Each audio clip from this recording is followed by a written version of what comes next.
There's a whole lot of money. I think the fit makes a lot of sense. I don't think I know people have been like talking about Kemba Walker, but I really like Brunson. I really don't think there's a need to go after Kemba Walker. I think you need to get a scoring, rebounding center. But Dirk is so great, and it would be kind of painful to see him go out on another losing team when he could come back and just kind of mentor these young players. And I mean, I'm sure he can still get buckets. It's just defensively he can't keep up. But it's incredible. Like, as the season has gone on, this man is, 41, and he's still getting buckets against all these younger. I mean, it's really, I know there's a lot of games where he struggles and he'll miss like 10 shots, but it's not like we're competing in those games. In the games it seems like we're winning, like he's actually coming in and scoring some points. Like, I don't know, I think it would be great just for him to go out on a high note. It's just, I hate how all these teams are like kind of trying to force him out. I don't really like that. Yeah, and I would love to hear your thoughts on it. I'm one of those people because I think Dirk, you start to get to a point where you're just out there playing because. Now I do want to think though, him being able to mentor Porzingis, I think would be great. So if his role diminishes even less than now, because Porzingis is going to be soaking up a lot of those minutes. I'm okay with seeing that. He's played 12 minutes tonight, and he's got 8 points. Yep. So when you kind of talk about that does kind of make sense. But I think playing wise, I just think, and it looks painful sometimes for him running up and down the floor. Yeah. Oh, for sure. But I think his experience to help Porzingis, and he doesn't even have to play. He could come in and be whatever coach you want to name him, big man coach or whatever. He can immediately step in on a role like that. He is the Mavericks. When you think about the Mavericks, you think about Dirk. So whatever role I think they can put him in a role. I don't think necessarily he needs to be playing and come back for another year because he's done it for all the years I believe he wanted to do it. He wanted to do it for 20 years. And I think he's at that point, this year. And everybody's giving him that farewell. Even though he didn't ask for it, again, that's the greatness of Dirk. Oh yeah, 1998. So he's got his 20 years in. And before I talk about Dirk a little bit more, the Mavs have 5 seconds left to win the game. Luka has the ball, no foul, and it looks like Team Tank is going to pay off. So they did an amazing choke job to lose. Yeah, did they call the foul? They might have called the foul on the Pelicans, and he might go to the free throw line with 2 seconds. But knowing Luka, he might miss one of the two or both. That would be great. But I'm all in on Team Tank too, by the way. Yeah. I mean, because I'm not necessarily one like if we get the 5th pick, you can trade that for an asset in this league. I mean, you can trade that and get a shooter. I mean, you don't have to draft someone like. It just makes so much sense. But yeah, Dirk, he's done so much, and whatever he wants to do, he should be able to do. I mean, if he wanted to start next season, like, you have to start him just because of what he's done for our franchise. Obviously, nobody would want that or like that, but he's just kind of, like, he's just so humble. I mean, a lot of guys want to call themselves humble, but you want the definition of humble. I mean, you look at Dirk, you look at Tim Duncan, that's humble, that's superstar, and Luka missed the first free throw. And funny you mentioned that. Sean Sharif, he hosts a morning show here in Dallas, 105.3 The Fan. He just made a Facebook post saying, need a last-minute loss to cap a perfect night. So he's definitely Team Tank as well. It makes sense, though. If you get a top 5 pick, you can either draft someone or, like you said, trade it. And you're going to have 3 of Duke's players in the top 5, as well as, Kobe White. You don't necessarily need a point guard. So, but Rua Hachimura, the kid from Gonzaga, if you're able to somehow get him, he's a player. So, They got a lot to think about. And it's just like, yeah, I know, like, it's a top 4 protected pick, but, like, these new rules, like, the bottom 5 teams definitely pick in the bottom 5. So even if we stay at 6, because it's going to be so hard to catch Atlanta. I mean, if we would have lost to the Cavs, then it would be a little bit easier. But so you stay at 6th, and you need to get up to 4th. But in this new lottery, you can get the first pick just as easy as you could get the 2nd or the 3rd. I mean, it's going to put you at like a 30% chance to keep your pick. I mean, I don't understand why you wouldn't want that. Like, there's nothing to be gained right now. I'm under the opinion Luka should be shut down for the season. I mean, he has been a, workhorse this whole season. What we've asked this rookie to do is just ridiculous, and it's showing. I mean, he's in pain. I don't even think it's fair to say he's hit a rookie wall.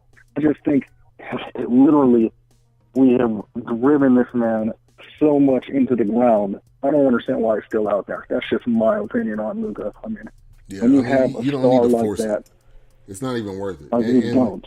The thing about Luka is that he's played since he was 14. People forget that. He's been a pro since he was 14 years old. So him saying you want to give him some NBA reps, that almost doesn't make sense either. It's just you don't need to do it. You don't need to Porzingis is not coming back this year. You can roll out whatever lineup you want to put out there. You want to put Trey Burke, you want to put Courtney Lee, you want to put the Australian Brokoff, and actually it is going to overtime. 110 into the 4th, going into overtime. Anthony Davis scored 20 tonight. Oh, go ahead. I was just going to say Anthony Davis scored 20.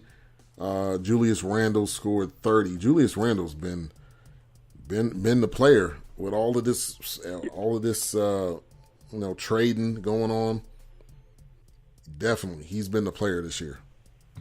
Oh yeah, and it's funny because so Anthony Davis is on this 21-minute restriction. I guess he played them all in the first half, so he's been on the bench the whole second half, and they've just been showing him every single time. It's really funny. But I did want to ask you, if we could go one by one on the role players on the Mavs, and I don't know if you wanted to do a keeper pass and see if we have mostly mutuals or if we mostly disagree, because it's really interesting to me. I mean, there's a lot of role players on this team who I think are fighting for a chance to be on this team next year, because this team next year, healthy, I mean, I guess I'm assuming we do get a max free agent at a minimum. I think they can be a 3 seed because I think the West has depleted. You see Golden State, but other than them, I mean, Denver of course. But that 3 seed, I mean, I'm not an OKC fan. I'm not a Houston fan. Portland does this every year. You have a healthy Luka with a good sidekick and Porzingis, Tim Hardaway Jr., a max free agent like Vucevic. I see it being a playoff contender next year. But I am curious, what do you think about some of the players on the bench? So Kleber, I like Kleber. I think he puts in some hard, tough minutes. I would definitely say keep him. For sure. Dorian Finney-Smith, I'm kind of up and down on him, but I think you could definitely. I mean, he gives you quality minutes night in, night out. He's not going to do anything amazing, so I think he's replaceable to me. And I'll let you Kleber and Finney-Smith. I'll let you give your opinion. I would keep. I think on the bench, those are probably my favorite too. I like Kleber a lot. I mean, he can shoot, which this team so desperately needs, and he's a great defender. I mean, you've seen him all year going up against guys like Towns. I mean, some of the best players. So it seems like they don't scout this guy. They just see skinny European player, and they just think they can take it on him. I mean, how many times have we seen this guy block people from behind or even the front? I mean, it's just a really, really underrated player. And I like Finney-Smith. I think he's developing, and I think he's getting better every year. I mean, his shooting, I remember when he used to shoot threes last season, and you would just cringe. But now it's I'm watching it, I'm just hoping that he misses so he can tank. So I like them both, honestly. Yeah. I would say keep both of them. Okay. All right. Next up, We've got Justin Jackson. Being a Tar Heels fan, I'm definitely down with keeping him. He played 12 minutes tonight. He's going to get some limited run. He's not going to get as much just because you got more experienced guys on the roster. I would say keep him. You can fit him in somewhere. Maybe you can split minutes with Dorian Finney-Smith maybe going into next year. And then we'll go kind of 2 by 2. The other one, Yep. Mejri, Salah Mejri, man. I know he is unorthodox, but he almost had a double-double tonight, 9 and 7. Yep. I think you keep Salah. Now, I don't know how much time he's going to get with Porzingis coming in next year, but I think you can definitely keep, I would say, both of those two. Yeah, I agree with you on both of them. But I know a lot of people aren't really high on Justin Jackson, but he's shown flashes, and I think an off season under Carlisle's belt, I don't know. I think he can score a little bit, and I just think he's 23, so I mean it's not like time has run out for him. I like him a lot, and Mejri, I agree with you too. I wouldn't want him to be a backup. I mean, maybe. He's just one of those guys you like. He's best friends with Luka. That's a reason to keep him. That's the reason to keep him. You keep your stars happy, straight up. And he always comes in and plays defense and with energy. And I like guys like that on my team, even if they're in like that 13th slot. Come in for energy purposes. But yeah, I would keep them both too. Yeah, definitely. Next, we got, I'm going to do a threefer because we got about 4 minutes left in the show. But Trey Burke played 4 minutes tonight. Devin Harris, I think it's Devin Harris does bring a lot of experience, but I don't know with the youth you're going to have on this team, whoever you bring in. Devin Harris, to me, is not a keeper anymore. Trey Burke, you can put him in, slide him in, probably to Devin Harris' spot. So those two, Courtney Lee and Burkhoff. Burkhoff, I know, is a shooter. I would love to see him in a role like Peja, because I know that's his specialty, shooting. So I would say, if I'm picking between those, I would say keep Trey Burke, let Devin Harris go. I think Courtney Lee's still, I believe, going to be under contract. So I don't know. You really probably don't have a choice if you want to try to move him. And I would say keep Burkhoff. So out of those four, the only one I would say let go is Devin Harris. I just think age, and I think he's probably ready to either retire or move on himself. Yeah, I would honestly, of those four, I would probably if I had the choice, obviously, I would only keep Burkhoff just because he can shoot. Not sure if I would give him a big run. I mean, we've seen him come in and make plays. Like, there's no doubt about that. Courtney Lee, I mean, yeah, if he's under contract, I don't know if there's much we can do, but,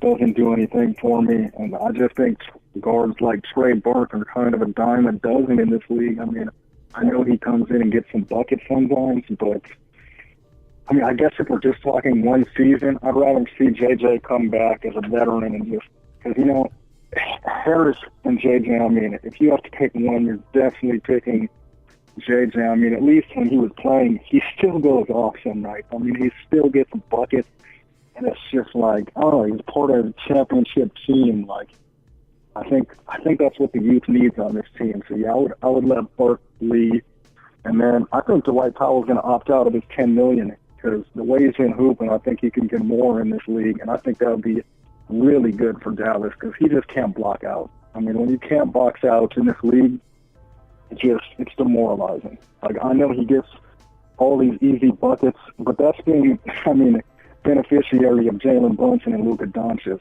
You can get a player like that who can actually defend, in my opinion, at least. So I hope he opts out. Yeah. All right, well, Tyler Esparza-Powell, appreciate you, man, for coming on the show. We'll definitely doing this show bi-weekly, so first and third Mondays nights. But I'll definitely get you back on probably next month. But Mavs are down by 4. Appreciate you, though, for coming on. It's always a great combo. Yeah, man, I love talking to you.